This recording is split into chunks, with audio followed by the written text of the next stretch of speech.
Hello friends, स्वागत है आपके अपने चैनल मैथमेटिकल इंस्टीट्यूट। ठीक है, मैथमेटिकल इंस्टीट्यूट। और आज हम लोग पढ़ेंगे केमिस्ट्री का थर्ड लेसन, जिसका नाम है विद्युत रसायन यानी इलेक्ट्रोकेमिस्ट्री। विद्युत रसायन किसे कहते हैं? तो विद्युत रसायन भौतिक रसायन की वह शाखा है जिसके अंतर्गत रासायनिक ऊर्जा एवं विद्युत ऊर्जा के अंतः परिवर्तनों तथा उनके उपयोगों का सैद्धांतिक तथा प्रायोगिक अध्ययन किया जाता है। उसे क्या कहते हैं? विद्युत रसायन कहते हैं। ठीक है, भौतिक विज्ञान की ऐसी शाखा होती है जिसके अंतर्गत रासायनिक ऊर्जा होता है और विद्युत ऊर्जा के अंतः परिवर्तन मतलब बदलाव और उनके उपयोग का सैद्धांतिक प्रैक्टिकल एंड और उसका प्रायोगिक दोनों वर्णन हम करेंगे। ठीक है, वर्णन के उसे क्या कहते हैं? विद्युत रसायन कहते हैं। हम देखते हैं अपना, चलते हैं ऑब्जेक्टिव फर्स्ट क्वेश्चन में। ठीक है, फर्स्ट नंबर ऑब्जेक्टिव यहाँ पे क्वेश्चन लिखा है कि किसी पदार्थ की अभिक्रिया की दर निम्नलिखित में से किस पर निर्भर करता है। ठीक है, किसी पदार्थ की अभिक्रिया की दर निम्नलिखित में से किस पर निर्भर करता है? ए नंबर आपका ऑप्शन है परमाणु द्रव्यमान पर, बी नंबर आपका ऑप्शन लिखा है यहाँ पे समतुल्य द्रव्यमान पर, सी नंबर आपका ऑप्शन है अणु द्रव्यमान पर और डी नंबर आपका ऑप्शन क्या लिखा है यहाँ पे सक्रिय मात्रा पर। तो सक्रिय मात्रा पर, तो इसका कौन सा ऑप्शन सही हो जाएगा आपका? यहाँ पे हो जाएगा आपका सक्रिय मात्रा। कौन सा? D number option. D number option क्या हो जाएगा आपका? राइट हो जाएगा। ठीक है, देखते हैं सेकेंड नंबर क्वेश्चन। यहाँ पे सेकेंड नंबर क्वेश्चन लिखा है सिल्वर नाइट्रेट के घोल से 108 ग्राम सिल्वर मुक्त करने के लिए विद्युत धारा की जो मात्रा आवश्यकता होती है वो कितना होती है? तो वो होती है, ए नंबर आपका ऑप्शन लिखा है यहाँ पे 1 एम्पियर, बी नंबर आपका ऑप्शन लिखा है यहाँ पे 1 कूलम, सी नंबर आपका ऑप्शन लिखा है यहाँ पे 1 फैराडे और डी नंबर आपका ऑप्शन क्या लिखा है? 2 एम्पियर लिखा है। ठीक है, तो कौन सा आपका सही हो जाएगा यहाँ पे? तो वो होता है 1 फैराडे। 1 फैराडे। ठीक है, 1 फैराडे बराबर कितना होता है? ये भी एग्जाम में आपसे पूछ सकता है कि 1 फैराडे बराबर कितना होता है। 1 फैराडे बराबर होता है 96,500 कूलम। कितना होता है? 96,500 कूलम होता है। देखते हैं अपना अगला क्वेश्चन।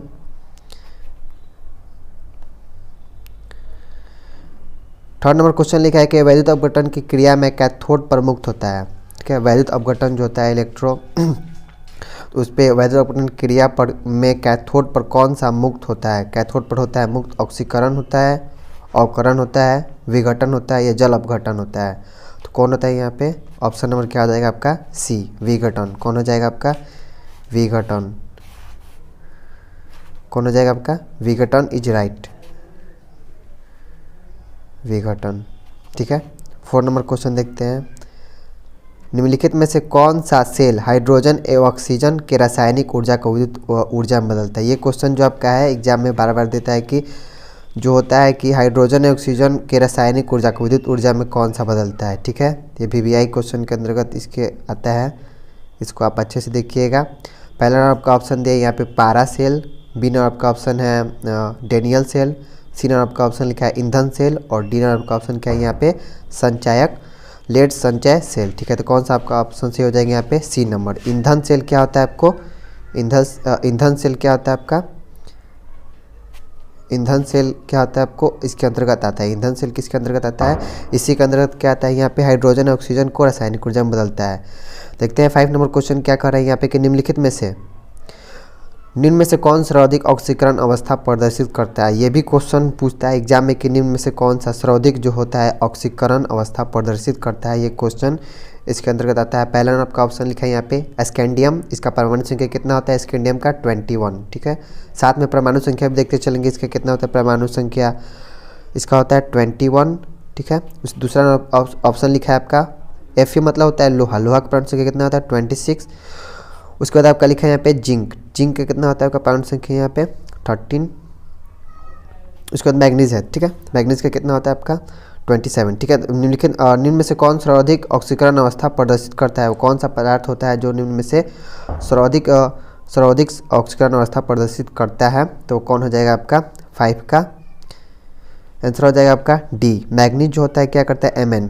ठीक है, तो क्या करता है? सर्वाधिक ऑक्सीकरण अवस्था प्रदर्शित करता है। 6 नंबर क्वेश्चन देखते हैं आपको अब क्या करें। 6 नंबर क्वेश्चन यहाँ पे निम्न में से कौन द्वितीयक सेल है? ये जो एग्जाम में भी ये क्वेश्चन बार बार आता है कि निम्न में से कौन सा प्रथम सेल है, प्राथमिक सेल एंड द्वितीयक सेल अंतर्गत किसके अंतर्गत आते हैं? तो ये क्वेश्चन जो है सेकंड नंबर आपका, इसमें 6 नंबर जो है आपका है यहाँ पे इस वीडियो में आपको सेकंड वीवीआई क्वेश्चन मिल चुका है। यहाँ पे देखिए, यहाँ पे कि निम्न में से कौन द्वितीयक सेल है, ठीक है।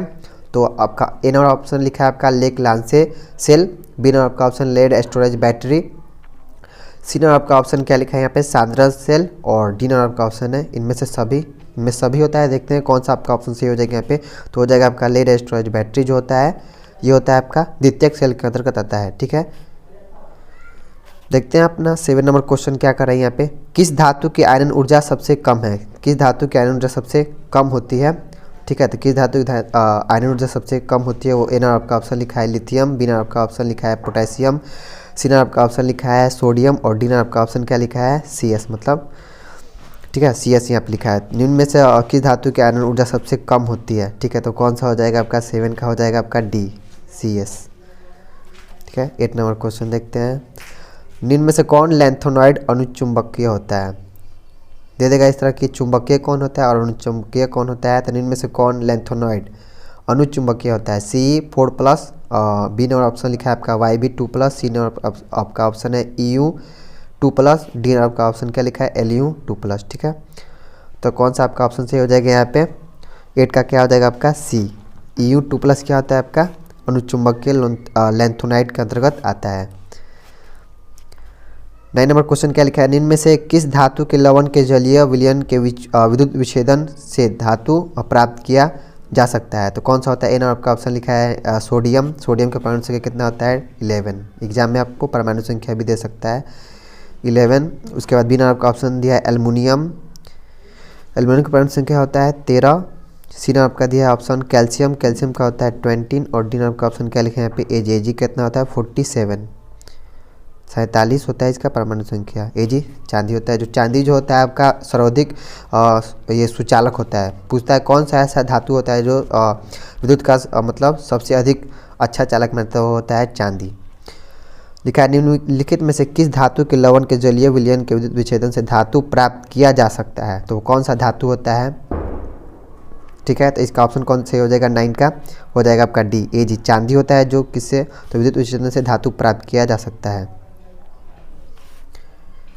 10 नंबर क्वेश्चन लिखा है यहाँ पे विशिष्ट चालकता की इकाई कौन होती है। ये क्वेश्चन जो है बार बार चालकता की इकाई, जैसे फिजिक्स में आपका होता है कि इसका मात्रक क्या होता है, इसमें भी होता है विशिष्ट चालकता की इकाई क्या होती है। तो कौन सा हो जाएगा आपका यहाँ पे। ए नंबर आपका ऑप्शन लिखा है यहाँ पे ओम सेंटीमीटर इन्वर्स, ठीक है। बी नंबर ऑप्शन लिखा है ओम सेंटीमीटर का पावर -2 लिखा है ओम इन्वर्स सेंटीमीटर इन्वर्स लिखा है, और क्या लिखा है डी नंबर का ऑप्शन क्या है यहाँ पे ओम इन्वर्स सेंटीमीटर पावर 2, ठीक है।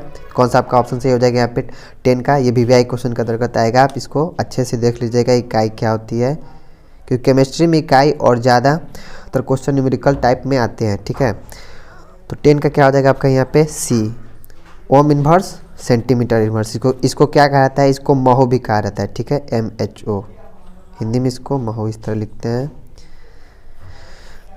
ठीक है। तो अब चलते हैं अपने 11 नंबर क्वेश्चन की ओर।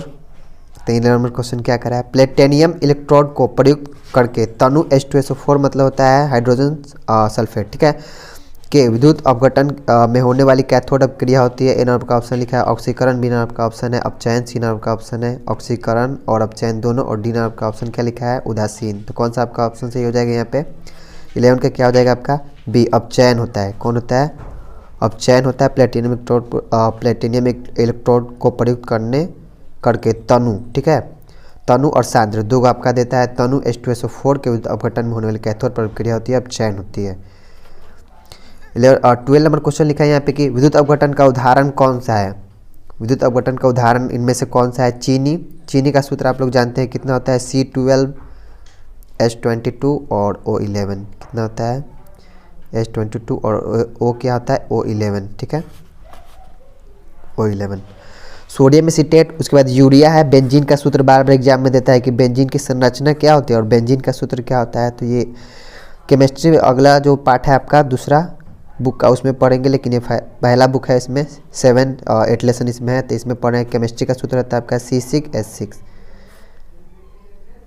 तो कौन सा विद्युत अपघटन का उदाहरण इसमें से है। 12 का आंसर आपका क्या हो जाएगा बी। सोडियम एसीटेट क्या होता है आपका विद्युत अपघटन का उदाहरण होता है। 30 नंबर क्वेश्चन देख रहा है आपका। 30 नंबर क्वेश्चन क्या कर रहे हैं यहाँ पे। तनु H2SO4 के विद्युत अपघटन में प्लेटिनम इलेक्ट्रोड का प्रयोग करने पर एनोड पर कौन सा गैस कौन सा ऐसी गैस होती है जो एनोड पर मुक्त होता है, मुक्त होगा, ठीक है। तो ए नंबर आपका ऑप्शन लिखा है यहाँ पे SO2, बी नंबर आपका ऑप्शन लिखा है SO3, सी नंबर आपका ऑप्शन है O2 और डी नंबर आपका ऑप्शन क्या लिखा है H2। कौन सा आपका सही हो जाएगा यहाँ पे? 13 का हो जाएगा आपका C। O2 क्या होता है यहाँ पे? एनोड पर मुक्त होता है, ठीक है। 14 नंबर क्वेश्चन देख रहे हैं यहाँ पे, सेल EMF पर निर्भर करता है, ठीक है। सेल EMF पर कौन सा निर्भर करता है फ्रेंड? देखिए ये क्वेश्चन भी है जो एग्जाम में देता है। EMF का फुल फॉर्म आपसे पूछ सकता है, EMF किस में मापा जाता है ये भी पूछ सकता है आपको, ठीक है। तो EMF का फुल फॉर्म क्या होता है? Electromagnetic field. क्या होता है? इलेक्ट्रोमैग्नेटिक फील्ड, इलेक्ट्रोमैग्नेटिक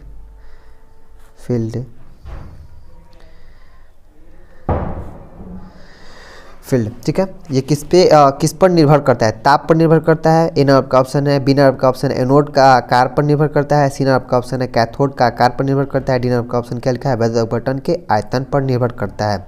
तो कौन सा आपका ऑप्शन सही हो जाएगा यहाँ पे?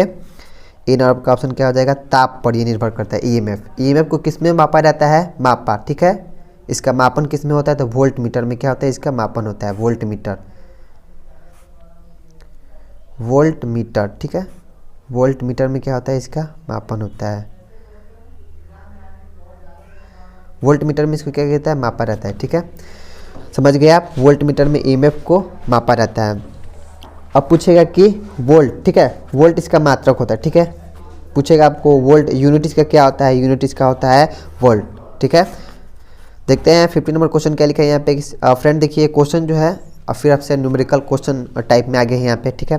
15 नंबर का क्वेश्चन लिखा है यहाँ पे कि मोलर चालकता साधारण के लिए विलयन के लिए अधिकतम होती है 0.1। ए नंबर आपका ऑप्शन है 0.04 m, ठीक है। बी नंबर आपका ऑप्शन लिखा है 0.02 m, सी नंबर आपका ऑप्शन है 0.05 m, डी नंबर आपका ऑप्शन क्या लिखा है 0.01 m मोलर, ठीक है। मोलर चालकता साधारण के लिए विलयन के अधिकतम होती है। कौन सा आपका ऑप्शन सही हो जाएगा यहाँ पे? 15 का आपका हो जाएगा D 0.01 m। ये क्वेश्चन एग्जाम में इस तरह दे सकता है आपको।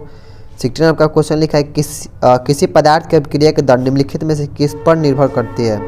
ये जो क्वेश्चन है एग्जाम में आता ही आता है, ठीक है। इस तरह क्वेश्चन 3 लेसन का ये जो क्वेश्चन है आपका वैद्युत रसायन, इससे क्वेश्चन इसे आता है, ठीक है। 3 क्वेश्चन अभी तक VVI में बता दिए। एग्जाम में इस तरह का क्वेश्चन आता है आपको। किसी पदार्थ के अभिक्रिया के दर निम्नलिखित में से किस पर निर्भर होता है, ठीक है। ए नंबर आपका ऑप्शन लिखा है यहाँ पे परमाणु द्रव्यमान पर, बी नंबर आपका ऑप्शन लिखा है समतुल्य द्रव्यमान पर, सी नंबर आपका ऑप्शन लिखा है अणु द्रव्यमान पर और डी नंबर आपका ऑप्शन क्या लिखा है यहाँ पे? डी नंबर आपका ऑप्शन लिखा है यहाँ पे कि सक्रिय मात्रा पर। तो 16 क्या आ जाएगा आपका? D, ठीक है। किस पर निर्भर करता है? तो वो करता है आपका सक्रिय मात्रा पर। क्या करता है? किसी पदार्थ का अभिक्रिया के दर निर्भर करता है। 20 नंबर क्वेश्चन देखते हैं कि वैद्युत अपघटन की क्रिया में कैथोड पर मुक्त होता है, ठीक है। कैथोड पर होता है, कौन सा होता है, ठीक है। ए नंबर आपका ऑप्शन लिखा है यहाँ पे ऑक्सीकरण, बी नंबर आपका ऑप्शन लिखा है अवकरण, सी नंबर आपका ऑप्शन लिखा है विघटन और डी नंबर आपका ऑप्शन क्या लिखा है? जल अपघटन।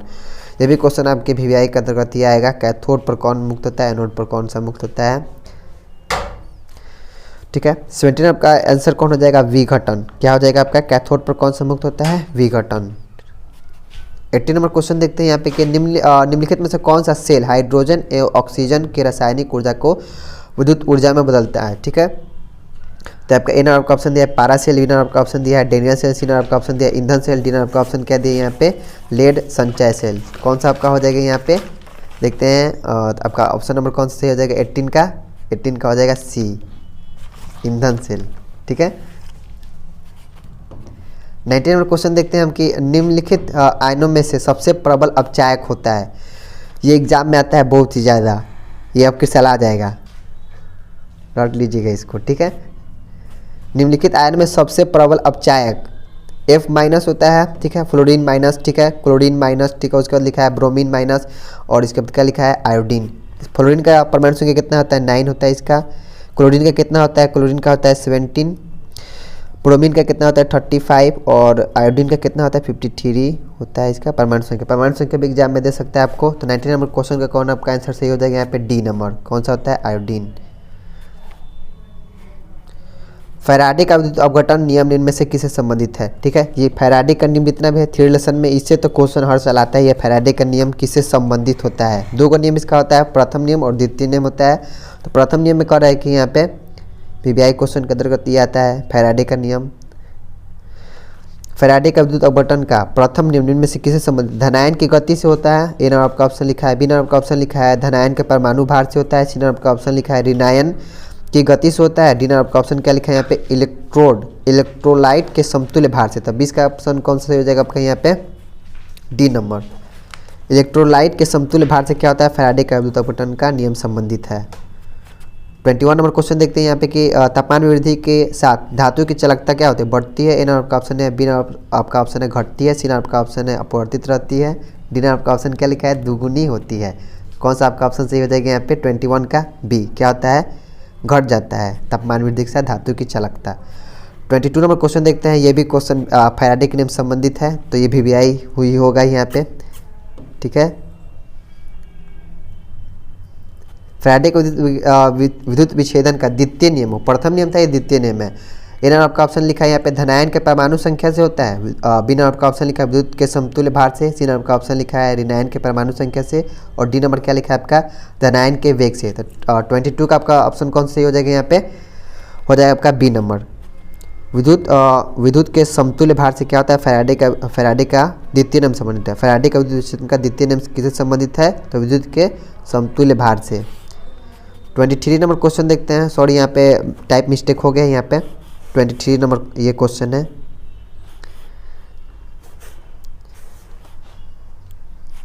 ये 23 नंबर क्वेश्चन है आपका। 23 नंबर, तापमान में वृद्धि के साथ धातु की चालकता बढ़ती है घटती है। सी नंबर का ऑप्शन लिखा है अपरिवर्तित रहती है दुगुनी हो जाती है। कौन सा आपका ऑप्शन सही हो जाएगा यहाँ पे 23 का सी, क्या रहता है अपरिवर्तित रहता है। ठीक है, बदलता नहीं है, नहीं घटता है। फैराडे का विद्युत विच्छेदन का द्वितीय नियम किससे संबंधित होता है, धनायन के परमाणु संख्या से। बी नंबर का ऑप्शन लिखा है विद्युत के समतुल्य भार से। सी नंबर का ऑप्शन लिखा है ऋणायन के परमाणु संख्या से। डी नंबर का ऑप्शन क्या लिखा है यहाँ पे धनायन के वेग से। तो कौन सा आपका ऑप्शन सही हो जाएगा यहाँ पे 24 का क्या हो जाएगा आपका सी, ऋणायन के परमाणु संख्या से क्या होता है इसका संबंधित होता है।